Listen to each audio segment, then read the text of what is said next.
Hi guys! Welcome ulit sa isang bagong video.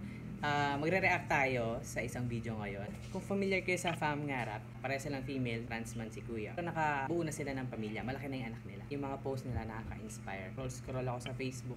Tapos nakita ko, mayroon silang brand new show which is Tomboy Talks. Trans men and lesbian people, maraming pagkakahalintulad yung ating mga experiences. Ayun, nakita ko na excited ako na panoorin siya. Pero naisip ko na why not gawan ko ng reaction video para sabay-sabay nating panoorin. Simulan na natin. Mag-swimming, pero magaling ka sumisid. Kailangan malakas ka. Ibang mga level yan. Pause, balik-balik. Ang bilis ang bilis ng mga pangyayari. Tomboy starter pack. Hindi ka marunong mag-swimming, pero magaling ka sumisid. Kailangan... Hindi ka marunong lumangoy pero magaling ka sumisid. So, before anything else lang, gusto ko lang i-define yung salitang tomboy. Okay. Dito sa tingin ko lang, okay, itama nyo ako kung mali ako. So, dito in context of this video, yung tomboy na word na ginamit nila is lesbians, which is yung mga babae na na-attract lang sa babae din, or sa kapwa lang nila babae. So, yun yung iniisip ko. So, mamaya malalaman natin kung tama ba itong mga iniisip ko. And medyo, sa tingin ko, masayang panoorin to. Ituloy na nga natin, sabi ko nga malakas ka. Ibang mga level yan. Iba-ibang weights. Iba-ibang iba-ibang weights ba? Ano yun? Para ang gandang para palakasin yung mga yung mga hintuturo at hingigit na. Kasi useful yon, no? Useful, napaka-useful nga naman. Welcome to Tomboy Talks. Sa ating first episode, mag-uusapan natin ang Tomboy Starter Pack. Alright. Tomboy Starter Pack daw. Medyo lang, no? Medyo maingay. Nag-shoot sila sa labas, tapos yung mic, masyadong napipick up niya rin yung tawag dito, yung mga boses ng mga tao sa paligid. Siguro mas maganda to, nag-shoot sila sa mas tahimik na lugar para mas ma-appreciate natin. Pero anyways, gagawin ko yung best ko kahit nadidistract ako sa mga tunog sa paligid. For the first video, very interesting, Tomboy Starter Pack. Question of the day natin is, ano ba sa tingin nyo yung mga, para masabing tomboy ka, ano ang ginagawa mo? Comment nyo sa ilalim, guys. Itatakil nila for this video yung Tomboy Starter Pack. Hindi, pero syempre, mga trans man tayo, pero still. I see, oo. Diba sabi ko sa inyo kanina, the lesbian people and trans men people, maraming life experiences na pagkakahawig. Magkaiba man, marami pa ring pagkakahalintulad, and I'm so excited to explore. Sana marami akong matutunan sa video na to. Alright. Ang ating mga segment na to ay papangalan natin Tomboy Talks.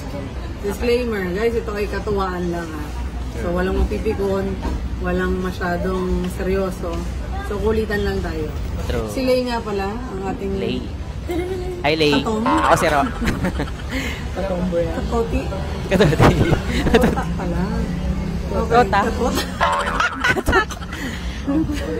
Tota. Tota. Katota. Sige, isipin nyo. Papangit ng papangit. Parang torta. Buti kung ganun lang, iba yung naisip ko Torta. Ganun lang. Okay. Tomboy Starter Pack. Let's go. Okay, number one, syempre, hindi mawawala sa bag natin yung napahasang nail cutter. Nail cutter, di ba mawawala sa bag. Ako lagi naman akong laging pudpud. O yan, medyo hindi siya pudpud ngayon. Kasi nakapagupit ako parang 2 days ago. Well, number one reason ko naman is ganun talaga ako. Pag hindi ko siya pinupudpud, nangangati siya. So, syempre, may mga ibang magandang uses din siya. Pero, nag-start lang siya talaga sa nangangati siya, sa hygiene. So, ewan ko, kayo ba guys, sa mga tomboys or lesbians out there, meron din ba kayo nail cutter sa bag niyo palagi? Comment below. Sa bag, sa akin, wala man sa bag ko nun, pero laging, I make sure. Siguro, hindi naman dahil sa ganun, manirisip ko na, laging mga straight, merong condom, mga tomboy, pagbukas mo ng wallet, may nail cutter. Gusto ko yung ginampare yung condom sa nail cutter. Bag. Tama yung belt bag. Belt bag. Napuno ng nail cutter. Manikurista mo lang. Siyempre, kailangan malinis yung pupo. Talaga, wait lang, magbabalik tanaw lang ako sa mga kaibigan kong tomboy. Belt bag. Yung ganun ba yun? Okay, check. May kilala akong tomboy na gano'n, na may belt bag. And ako din, at some point, meron akong phase na gusto ko naka-belt bag lang ako kasi that time nag-work ako sa factory. And ayoko ng maraming dala. Gusto ko sa belt bag na yun. Andun na yung cellphone, wallet, towel. Yung pag may babae, gusto pala, alam mo type ka, gusto pala, pedicure, manicure. Sino tayo ulit pala? Nakamiyo. Maniyo! Last year ba o last year? Parang medyo na-offend nga ako noon eh. Kasi sabi, basta tomboy na Cameo. Well, marami naman tomboy na naka-Mio, na naka-scooter. Pero hindi lang naman kasi yun yung brand na gamit ng mga lesbians dito sa Pilipinas. Parang sinasabi nila dito is, usually sa mga tomboy na Cameo, which is wala namang mali doon. And then, may katotohanan naman kasi yun. Boxer shorts. Mga boxer shorts. Okay, wait lang. Mayroon palang kadugtong yun. Bakit? Okay, tomboy starter pack. Hindi ka marunong mag-swimming, pero magaling kang sumisid. Yun pala yun. Hindi ka marunong lumangoy, pero marunong ka sumisid. So, kaya siguro sinabi nila na yun, isa siya sa mga starter pack kasi yun. Kasi madalas naman talaga ito ay meron sa isang relasyon. And then, I believe na for some or for many people, requirement siya. Tapos yung mahilig tayong buksan kasi higupin natin. Ha? Ha? Ano daw? Mahilig tayong buksan kasi higupin natin. buksan na higupin. Siguro naman pagkain to, no? Favorite yan yung mga... Pero masustansya naman yun. Siyempre, sa tomboy starter pack, kailangan malakas ka. Dapat So part ng aming... Dapat strong. Siguro kasi, when I think of it seriously, kasi kailangan strong yung tomboy kasi. Usually, syempre, kaya nga tinawag na tomboy kasi female din yung kasama. So, maybe, dapat daw strong kasi sino magbubuhat? So, kung hindi siya strong, paano niya bubuhatin yung mga bagay na mabibigat na hindi kayang buhatin ng partner niya na ate girl? Exercise. Gago. Gusto ko yung sound effect. Parang...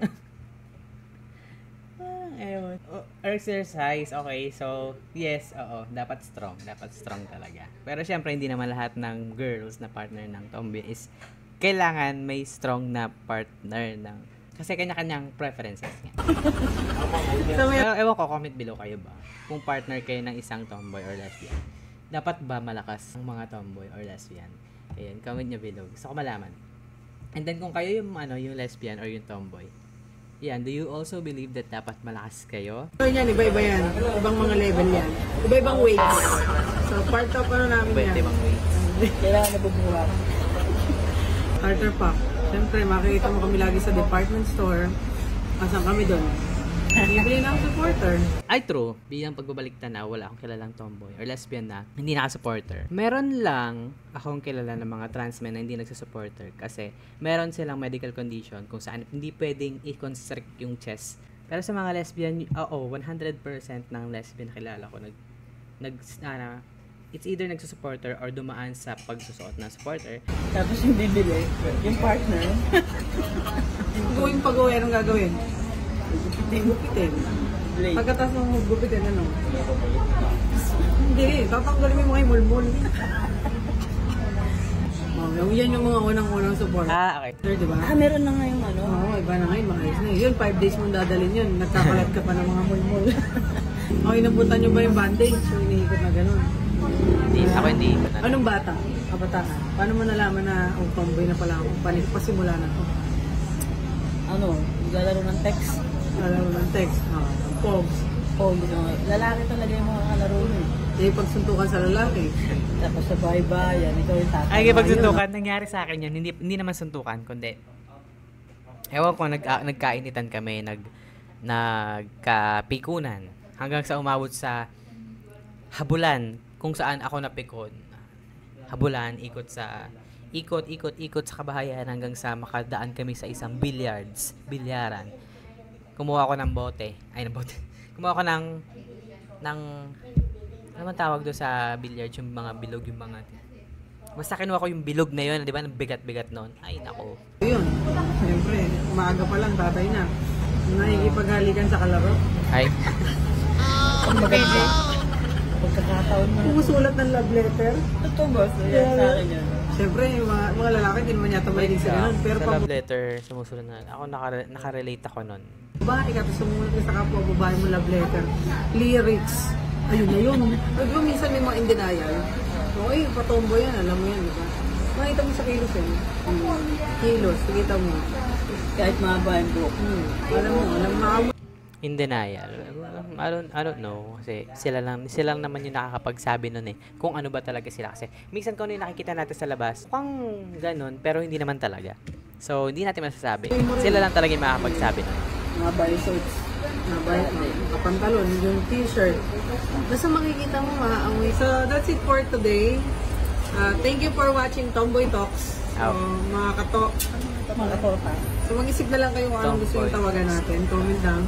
At kung anong mga topic na gusto nyo pag-usapan dito sa Tomboy Talks, comment nyo lang. Okay? This is a good, interesting topic. 4 minutes, nabitin ako kasi, I don't know, feeling ko sobrang bilis niya and then, siguradong abound ko yung part 2 nito ng Tomboy Talks. Sigurado magre-react pa rin ako. Kita-kita tayo ulit sa susunod na video.